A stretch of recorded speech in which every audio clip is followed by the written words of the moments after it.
사람은 관심 때문에 살만 나기도 하고요, 아무도 자신에게 관심을 보이지 않을 때 세상이 싫어지기도 합니다.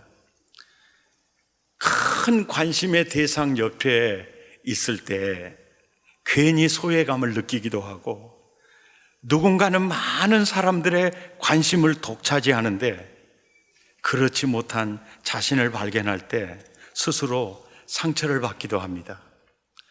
큰 관심의 대상들은 반대로 관심으로부터 제발 벗어나고 싶어 하기도 합니다. 그러나 대부분의 현대인들은 자기 자신에게 정말 누군가가 관심을 가져주기를 바라고 있습니다. 여러분은 어떠하신가요? 세상에 많은 사람들의 관심을 하나도 받지 못해도요, 하늘에 계신 그분이 나에게 관심을 가지시면 대박인 거지요.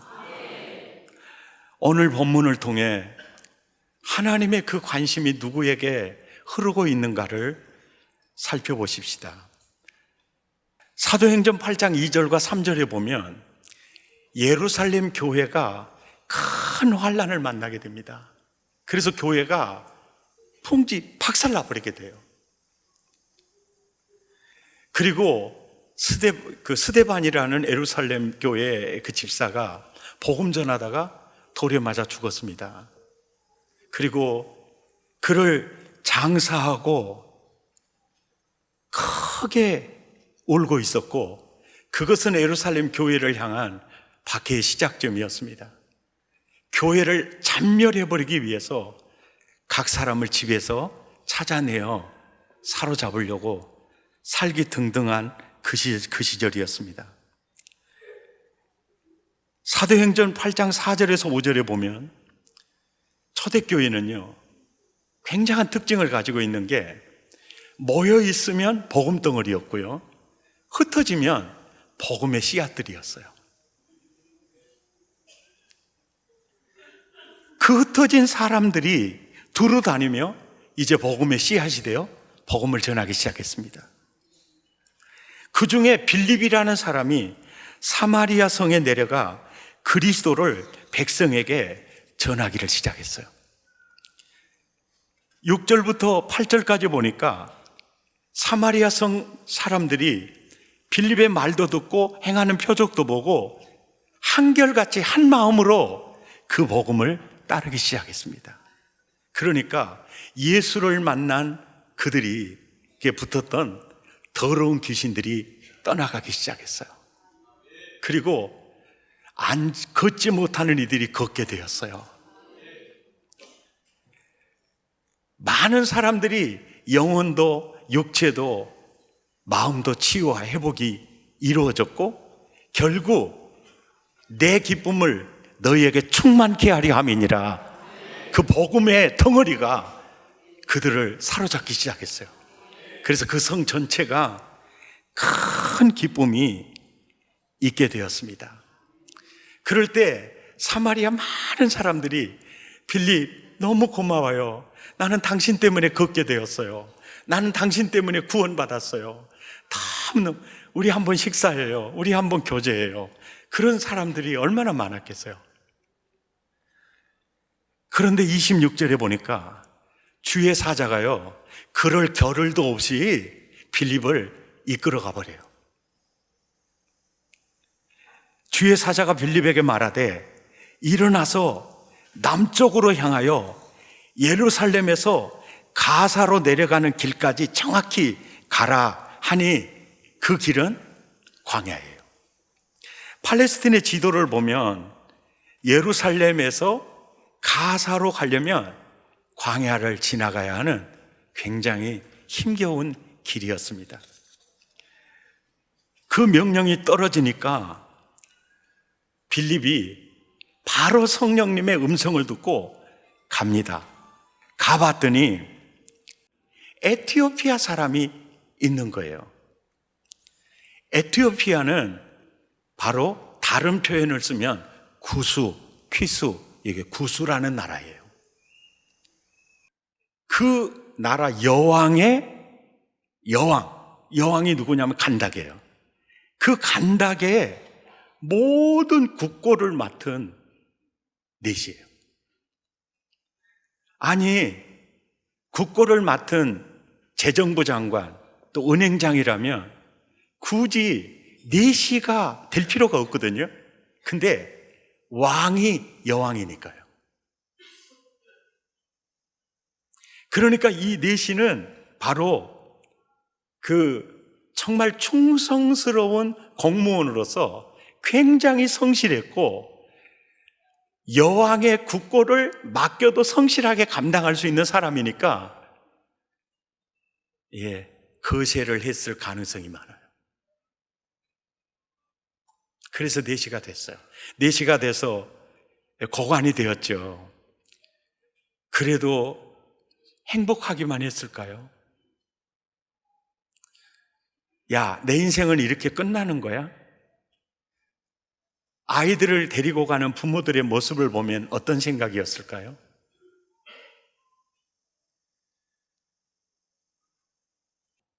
그런데 놀라운 것은요, 성경이요, 그 사람의 이름을 기록하지 않고 있어요. 이게 누가가 넷시의 이름을 몰라요. 왜? 그런 이름을 사용하지 않은 거죠. 넷시 하면 다 끝나는 거예요. 그 지금이 그 이름이 된 거예요. 어떻게 보면 이름도 없이 빛도 없이 살아가는 사람이에요. 그런데 그가 어떻게 예루살렘으로 예배하러 왔을까요? 지도를 통해서 그 거리가 얼마나 되는지를 보세요. 마차를 타고 왔는데 수천리를 3개월에서 6개월 학자들이 걸렸을 거라고 얘기를 해요. 이렇게 해서 이제 온 거예요. 27절, 28절을 다시 보여주세요. 그런데 예배하러 예루살렘에 왔다가 돌아가는데 굉장히 짧게 처리하고 있죠. 그 먼 길을 예배하러 왔다가 그냥 돌아가는데 굉장히 허무하게 표현하고 있죠. 이게 무엇을 우리에게 내러티브적으로 보여주는 줄 압니까?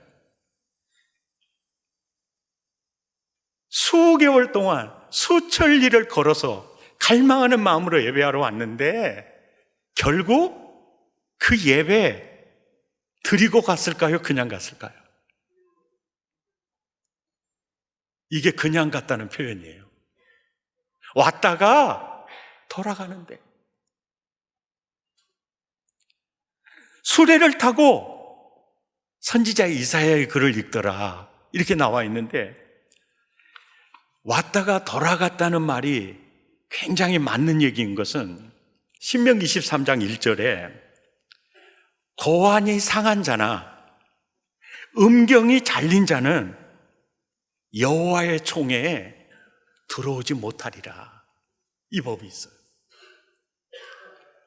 그러니까 마차를 타고 뭔가 좀 품위 있게 왔으니까 레위인들이 자세히 물었겠죠. 어디서 오셨어요? 저 구스라는 에티오피아에서 왔습니다. 뭐하러 오셨나요? 예배드리러 왔습니다. 그럴 때 옆에서 그랬겠죠. 이분은요 우리 여왕 폐하의 내시이십니다 했겠죠. 그때 딱 생각나는 게 뭐겠습니까? 사실 성전에는요 구약 시대에도 복음의 문이 이방인에게 열려 있다는 거 우리 잘 알잖아요. 이방인이기 때문에 거절당한 게 아니에요. 왜? 성전에, 예루살렘 성전에는 이방인이 참여할 수 있는 이방인의 뜰이 있었으니까요. 그런데 레위인들에 의해서 넷이라는 것이 발각이 됐고, 법에 의하면 여호와의 총회에 참여할 자가 못 된 거예요. 그래서 거절당한 겁니다. 그렇게 드리고 싶은 예배, 그렇게도 사모했던 그 예배, 수천 리를 달려왔는데 예배를 드리지도 못하고 가고 있는 그 한 사람, 누구도 그에게 관심 주지 않은 바로 그 사람. 근데 이 사람이 아까 27절을 다시 보여주시면 이사야의 글을 읽더라로 돼 있어요. 이사야의 글을 읽더라. 이 구절 속에 이 사람이 왜 여기까지 왔는지 이사야서의 글에 있거든요. 이때 당시에 이사야는 이 성경 66권이 이렇게 간편하게 책으로 돼 있는 게 아니고 양피지로 돼 있고, 이사야 한 권만 해도 저 양피지 두루마기가 마차 2대의 시를 부피가 돼요. 그러니까 막 이 부피예요. 그 이사야의 글을 읽고 있었어요.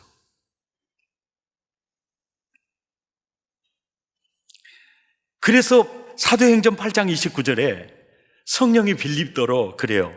수레로 가까이 나아가. 30절에 가까이 나아가서 이사야의 글을 읽는 것을 듣고 말하되, 읽는 것을 깨닫습니까? 알고 있습니까? 이해가 되십니까? 라고 물어요. 제가 하나 물어볼게요. 이사야서의 글을 읽었는데 1장부터 읽었을까요? 이 사도행전에 인용된 이사야 53장 7절 그 부분만 읽었을까요? 우리가 보통 읽으면 1장부터 읽기 시작하죠. 이게 기본적인 상식이죠. 그런데 이사야서의 내용 안에 예루살렘까지 예배하러 왔잖아요. 그 근거가 이사야서에 있거든요. 그걸 보고 온 겁니다.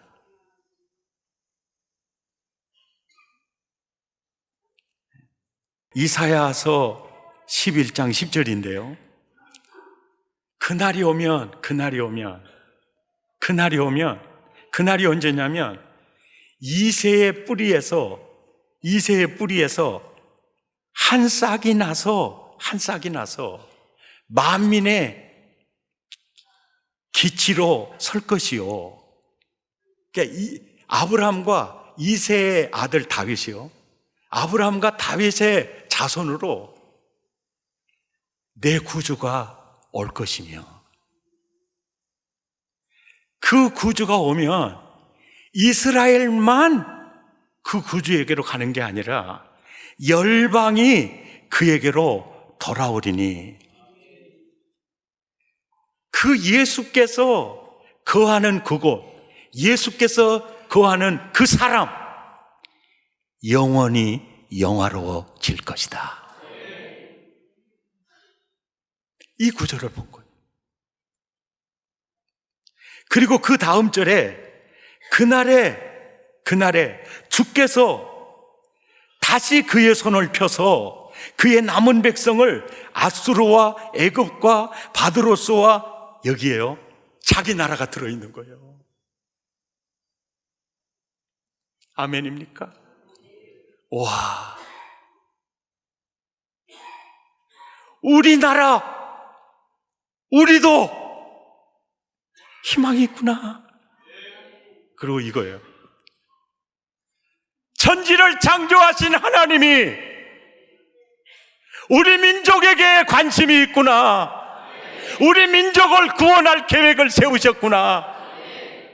이걸 깨달았을 때 여러분 같으면 예루살렘을 향하는 갈망이 일어나겠죠.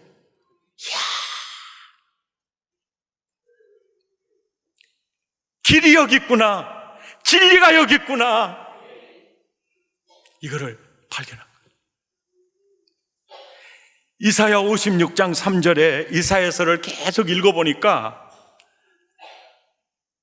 여호와께 연합한 이방인은 이제 선포하라.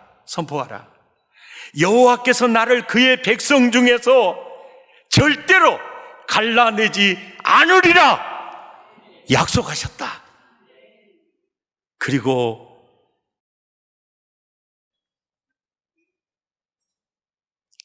이게 자기에게 속한 의미예요. 고자라도 마른 나무라 말하지 마라. 희망이 여기 있구나. 아멘. 희망이 여기 있구나. 4절이요. 나의 언약을 굳게 잡는 고자들에게는, 나의 언약을 굳게 잡는 고자들에게는 그 다음 절이요. 내가 내 집에서 내 성 안에서 아들이나 딸보다 나은 기념물과 이름을 그들에게 주며 영원한 이름을 주어 끊어지지 않게 할 것이라. 아멘입니까? 이야, 이 성경을 보고 내가 나에게 관심을 가지시는 그분을 향하여 예배하러 가리라.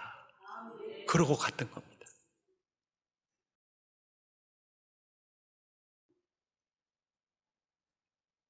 그런데 하나님이 그 내시에게 아무도 그에게 관심을 갖지 않는데 관심을 가지신 분이 딱 한 분이 있었어요. 그분이 하나님이셨습니다. 그리고 30절에 빌립이 달려가서 선지자의 글을 읽는 것을 듣고 말하되 읽는 것을 깨닫습니까? 31절 대답하되 지도를 해주는 사람이 없으니 어찌 깨달을 수 있겠습니까? 그리고 빌립 요청합니다. 내 수레에 올라타세요. 그리고 이걸 좀 가르쳐 주세요. 어떤 구절이 이해가 안 됩니까? 그럴 때 사도행전 8장 32절에서 33절 함께 읽죠. 시작. 읽는 성경 구절은 이것이니 그가 도살자들에게로 가는 양과 같이 끌려갔고 털 깎는 자 앞에 있는 그의 입을 열지 아니하였도다. 그가 굴욕을 당했을 때 공정한 재판도 받지 아니하였으니 누가 그의 세대를 말하리요? 그의 생명이 땅에서 빼앗김이로다. 이 구절을 자세히 보면요, 그 애가 제일 많이 나오거든요. 몇 번이나 나온가 보세요. 그의. 분명히 예수님이 그의 하면서 표현하고 있으니까 이 내시가요, 그게 궁금했어요. 그래서 34절에 내시가 빌립에게 말하되 내가 묻노니, 선지자가 이 말을 한 것이 자꾸 그의 이렇게 얘기하는데 그가가 자신입니까? 누구입니까? 얘기를 하는 거예요. 그럴 때 빌립이 여기서 그는 우리의 과거와 현재와 미래의 모든 죄를 짊어지고 AD와 BC를 가르고 골고다 언덕에서 죄를 속량해 주시는 내 구주가 되시고 당신의 구주가 되시는 예수님 자신을 표현한 복음입니다. 예수가 죽음으로 당신의 죄가 사라져 버렸습니다. 우리의 구원은 십자가 지신 예수뿐입니다. 그 복음을 전할 때 성경을 통해서 길을 찾고 진리를 찾았던 이 내시가 빌립을 통해서 예수님을 만나게 된 거예요. 아멘. 만나게 된 겁니다. 35절에 예수를 가르쳐 복음을 전하니 36절부터 길 가다가 물 있는 곳에 이르러 내시가 말합니다. 보라! 여기 물이 있다. 제게 세례를 베풀어 주세요. 내시가 요청한 거예요. 이게 뭡니까? 나 예수님 만났어요. 내가 예수님과 하나 됐어요. 내가 세례받음에 결격 사유가 없어요. 제게 세례 주세요. 그리고 이제 세례를 베풀게 됩니다. 39절에 둘이 세례식을 거행하고 올라오자마자 주의 영이 빌립을 이끌고 가버려요. 그리고 내시는 혼자 가는 게 아니에요.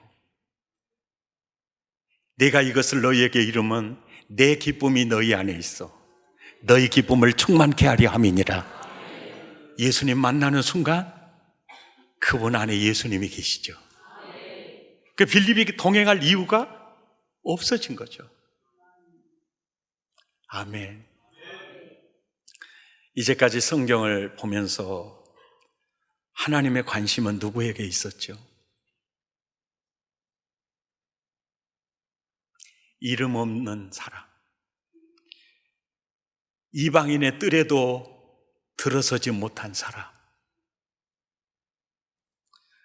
정말 쓸쓸하고 외롭고 그랬던 그 넷이 하나님의 관심이 누구에게 있었죠? 그 넷에게 있었어요. 하나님의 관심이 그를 살렸습니다. 하나님의 관심이 그를 일으켰어요.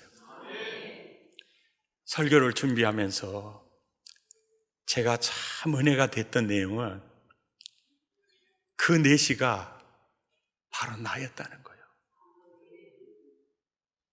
그래서 이 성경의 역사적 사건은 내시의 기록이지만 사실은 주님은 이 기록을 통해서 내가 너를, 내 관심이 너를 살린 거야. 할렐루야! 이 은혜가 나를 살려. 하나님의 관심이 내게 있다면 앞으로도 외로울 이유는 없는 거죠. 아멘. 이게 정말 은혜가 되었어요. 사랑의 가족 여러분, 이 내시처럼요 거시하고 관리가 됐는데 그 삶이요 굉장히 힘들었을 거예요. 예, 돈을 맡은 관리지만 그것도 하루 이틀이에요. 결혼해서 자녀들을 낳고 기르는 그 부부들을 볼 때 무엇을 느꼈을까요? 내가 꼭 그렇게 했어야만 했나? 정말 그의 마음도요 많이 병들어 있었을 겁니다. 그런데 이 사람이요 자기 인생의 문제를 이사야서 속에서 찾았다는 거예요. 지금도 마찬가지입니다. 내가 무엇 때문에 힘든지는 몰라도 그건 다 다룰 수 있습니다. 성경의 문을 열고 한번 들어가 보세요. 길을 찾을 것입니다. 살아계신 하나님을 만날 것입니다. 예, 찾을 거예요. 그리고 그분의 관심이 나를 버리지 않은 것을 알게 될 겁니다. 그분 안에서 우리는 새로운 기쁨으로 길을 가더라. 행복한 궁전이 되어서 하나님 나라 모델하우스가 되어서 이제 구슬을 향해 가고 있는 거죠. 참 말씀 보면요 하나님은 진짜 성경대로 일하시는 걸 볼 수가 있는데요, 요한복음 4장 23절에는 이런 말이 있죠. 이렇게 예배하는 자들을 찾으시느니라. 진짜 찾아주시잖아요.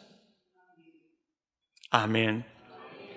잠언 8장 17절에 나를 사랑하는 자들이 나의 사랑을 입으며 나를 간절히 찾는 자들이 나를 만날 것이니라. 성경대로 이루어지잖아요. 시편 107편 9절에 사모하는 영혼을 만족해 한다 그러잖아요. 그대로 이루어지잖아요. 여름에 많이 덥지만 이제 특세가 우리를 기다리고 있습니다. 특세가 여러분의 피난처가 되시기 바라고요. 특세가 생수의 강이 흐르는 피난처가 되기를 기대합니다. 특세를 기도하면서 무슨 말씀을 전가할까 찾으면서 주제를 뭘로 할까 기도하면서 고민하다가 다 이 말씀 주셨어요. 하나님이 크게 들어쓰시는 바로 그 사람. 하나님이 크게 들어쓰시는 바로 그 사람. 내가 되게 하소서. 아멘. 찬양하시겠습니다. 요셉에서 노래입니다. 자기 아들을 국법에 의해서 강에 버렸습니다. 그때 그 쓰라린 엄마의 눈물이 담긴 노래이지만, 버려진 아들이지만 하나님의 관심이 그에게 있었잖아요. 그리고 하나님의 관심이 그를 일으키잖아요.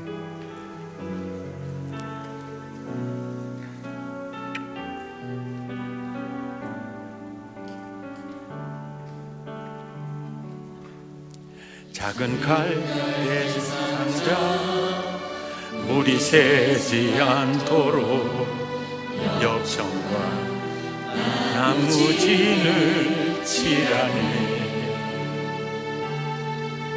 어떤 마음이었을까 그녀의 눈에 눈물이 흐르고 흘러 그란 눈으로 나를 보고 있는 아이와 입을 맞추고 상자를 덮고 가까이 뛰며 간절히 기도했겠지.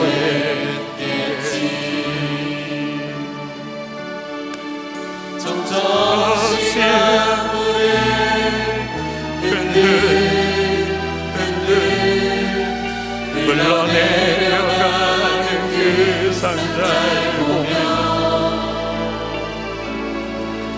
눈을 감아도 보이는 아이와 눈을 맞추며 주저앉아 눈물을 흘렸겠지.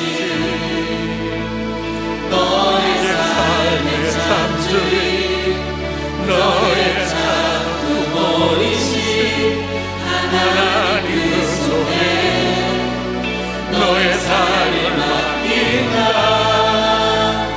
너의 삶의 참주인 너를 이끄신 주 하나님 그 손에 너의 삶을 드린다. 어떤 마음이었을까 그녀의 눈에 눈물이 흐르고 흘러 정적시 강물에 흔들 흘러내려가는 그 상자를 보며 눈을 감아도 보이는 아이와 눈을 맞추며 주저앉아 눈물을 흘렸겠지. 너의 삶의 참주인 너의 참부모이신 하나님 그 손에 너의 삶을 맡긴다. 너의 삶의 참주인 너를 이끄신 주를 하나님 그 손에 너의 삶을 드린다.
너의 삶의 창조에 너의 작은 보이지 하나님 그 손에 너의 삶을 맡긴다. 너의 삶의 창조인 너를 이끄시는 주 하나님 그 손에 너의 삶을 드린다. 우리 함께 기도하겠습니다.